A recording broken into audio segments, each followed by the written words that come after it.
ხუთშაბათს 22 საათზე. ველის წელზე რა ხდება, რა უნდა ვქნათ? უნდა შემოვეხვიოთ 20 ლიტრიან ბოცას. ჩავყოთ შიგთავი და არა მოვყოთ იავრის შوارიცება. რა გავაბუჭეთ ახლა ენა რო გვიჭერტყდა. მენი დამჭერი სასა დაიწყო. აქაც რო შემოიღონ ეგ წესი, მე საწავიღო ხოლმე ნაგავი მაგიზე დავატირე. ითხრა.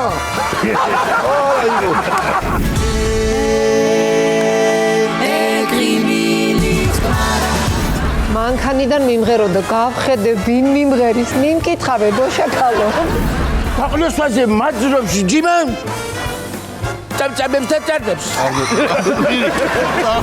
თურმე ყველგან შენგეცებდი, ხანი შენზე ფიქრი. შენ სულში შემოიჭე, ისე როგორც დილის ხივი. მე რა რომ ბუხი მრგვალია. გამარჯვება სულ გვიხარია. ბატა გულიაშვილის და ნიკა არაბიძის შოუ.